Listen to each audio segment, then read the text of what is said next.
on, everybody? Welcome back to Caleb's Kung Fu Cinema. Of course, I am Caleb, and I am back once again with a brand new movie review for you guys. But before we get to that, I hope everybody likes this video and leaves a comment and shares the video and subscribes to the channel. Most importantly, subscribe to the channel because I think we're at about 930 subscribers, and we're getting really close to 1,000. So let's see if we can bump that up a little bit. I really appreciate it.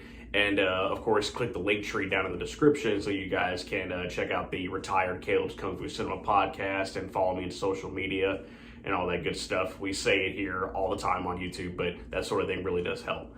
So yeah, without any further ado, we'll go ahead and jump into today's movie review. I'm reviewing a movie that is really, really special for me. One of my all-time favorite movies.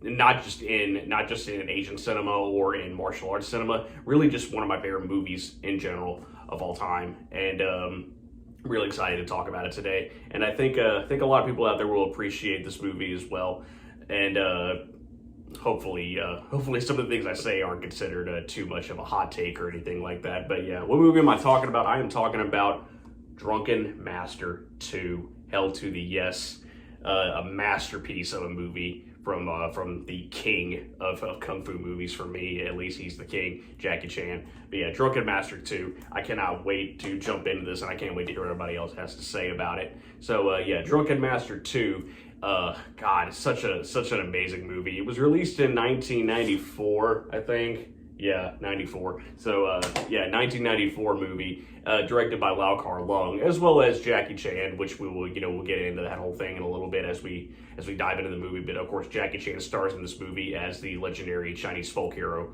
Wong Fei-hung. So as you guys can tell, this is a sequel to Jackie Chan's 1978 film Drunken Master. But interestingly enough, this movie does not really reference the previous film or anything like that, because they are nearly 20 years apart from each other. But yeah, this movie doesn't reference the original really in any way. But it's kind of just a new take on the story, basically on the Drunken Master story and everything like that.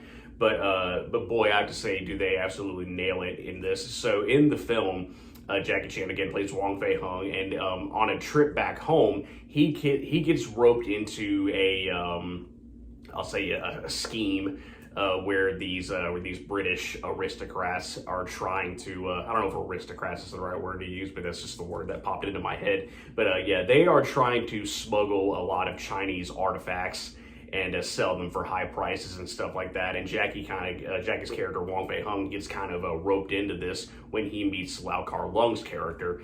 And I gotta say right off the bat, they have an incredible fight scene / chase scene when they're running on top of the train, underneath the train, and then they go out into the field and fight and stuff like that. That whole sequence is just incredible. And you guys will probably hear me say that a lot about each fight scene because there are so many really great ones in here. But yeah, so whenever Wong Fei-hung encounters this and gets roped into it, he's got to deal with that, like deal with these British smugglers, as well as some Chinese people that are helping them do this as well. He's dealing with that. He's also dealing with a lot of family issues and stuff like that.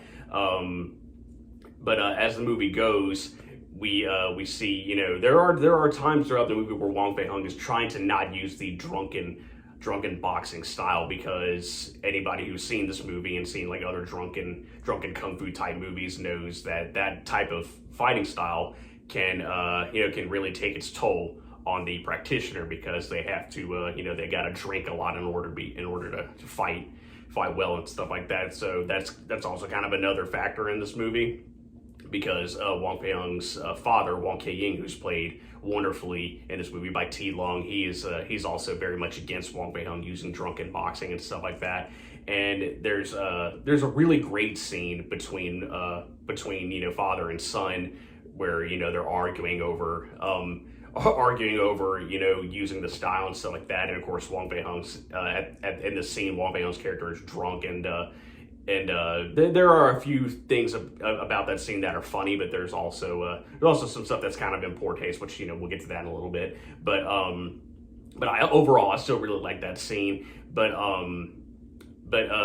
what I really like about this movie, as opposed to the original Drunken Master, which, yeah, here it comes, my hot take. I'll say some people have heard me talk about this, and I guess some people haven't. But But what I really love about this movie is kind of the portrayal of the Wong Fei-hung character, because when Jackie Chan originally did the when he originally did the 1978 Drunken Master movie, the portrayal of Wong Fei-hung in that movie, I didn't really care for it, because the movie itself was just kind of, yeah, they have a villain in Wong Zhongli's Thunderleg, but at the same time, we see him in the beginning doing something completely unrelated, and then we see him in the middle of the movie when he fights Wong Fei-hung, but then he also just kind of just vanishes from the movie until the very end when they kind of need him, you know, to give us that final fight sequence. But most of the movie is just Jackie Chan's Wong Fei-hung character kind of just being a dick and and just training a lot, which is cool. There are some great training sequences and great fight scenes in that movie, but at the same time,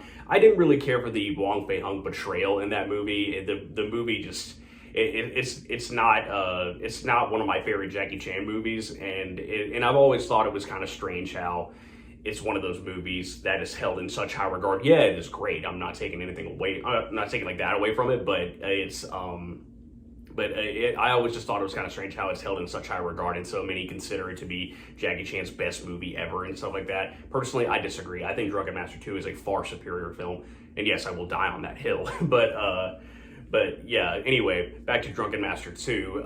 What I like about this movie that I think makes it superior to the original is the Wong Fei-hung portrayal. Yeah, there are moments where Wong Fei-hung is, you know, again, just kind of being like that dickish type character, but at the same time, there are moments where he feels like he needs to do something. He needs to do right, and like towards the end of the movie, like after him and his father have like the big argument, and he's like really drunk and everything, and gets beat up by Ken Lo's character, he kind of sort of learns his lesson right there, and he kind of realizes the error of his ways, and he promises that his family and everything that he's gonna try to do better and do good and stuff like that. I really like that. I don't think we really saw that in the original Drunken Master.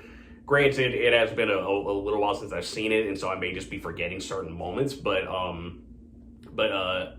just kind of feel like the original was missing that factor, and I really like that about this movie.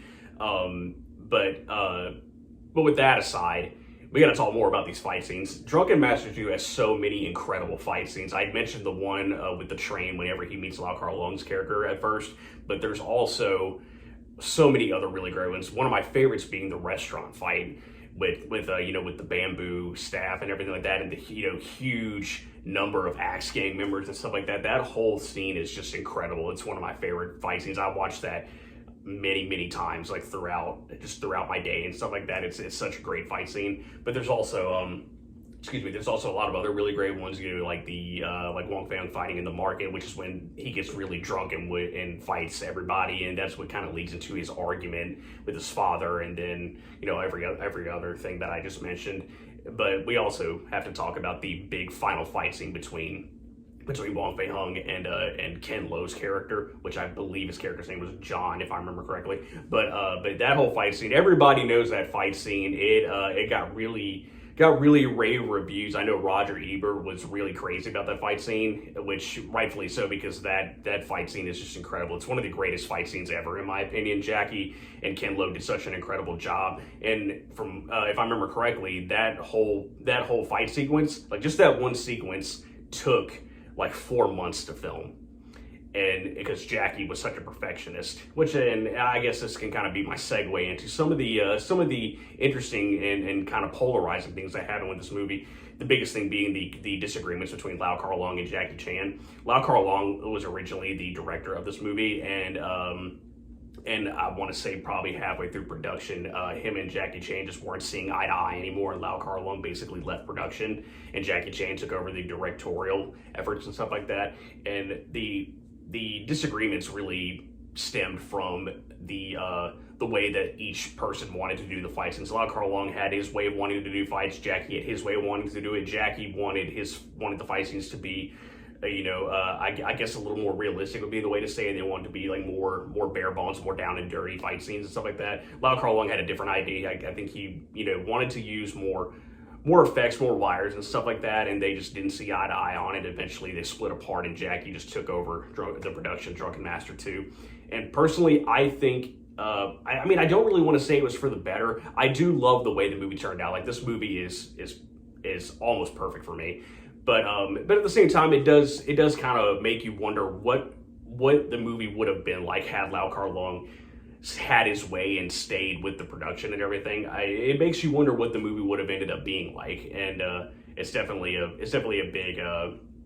big what if, we'll say. It's definitely something to think about. But yeah, anyway, back to the movie. Yeah, I will say this movie is almost perfect for me. The only thing about it that I don't like is that there are some things that happen in the movie that are in poor taste, and there are different cuts of this movie. So depending on what you see, depending on what version of the movie you watch, you may not even see some of this. But there are scenes, you know, with the biggest one is the ending where Wong Fei-hung is like after his big fight with Ken Lo with John, he after like drinking so much industrial alcohol and stuff like that, he becomes mentally handicapped, and yeah, that's a really poor taste. That's not a very good ending. Which, you know, if you watch like the American version of the movie, which is Legend of the Drunken Master, that whole thing is cut out, and the movie just ends after the big fight at the end with Wong Fei-hung and John. But yeah, that's kind of like the biggest glaring issue with this movie is that ending. But for me, yeah, that kind of takes away from a little bit. But you know, the very first time I saw this movie was the U.S. version of Legend of the Drunken Master, and yeah, that is like just perfect for me. I love that. I love that version of the movie, and I love the version that I have here because this version from Warner Archives, this has the original ending and everything like that. But that aside, I still love this movie. I think it's perfect. So yeah, I highly recommend Drunken Master 2. It is A+, 5 stars, you know, whatever you want to call it. I don't usually like to grade movies and stuff like that, but if I had to, I would say that about Drunken Master 2. So yeah, everybody, if you haven't, check it out and let me know what you think. Let me know in the comments what you think of Drunken Master 1 and 2, you know, which one you might think is better. Even if I don't see it the same way, I still love hearing everybody else's opinion and stuff like that. So yeah, that's it for this one. Thank you for watching. I appreciate it. As always, don't forget to subscribe to the channel once again, and let me know again in the comments what you think of this review and what you think of the Drunken Master 2 film, as well as how it compares to the original. But yeah, I always appreciate everything that you guys do. I love the comments and the likes and the sharing and everything like that, and the subscribing, all that good stuff. So yeah, keep your eyes open. I have another movie review coming for you guys really soon. I got a whole list of reviews coming up really soon, and I also have a couple of ideas for some different kind of content that I want to do on here, which I'll get to pretty soon. So yeah, that's about it. Thank you guys, I appreciate it, and I will see you in the next video.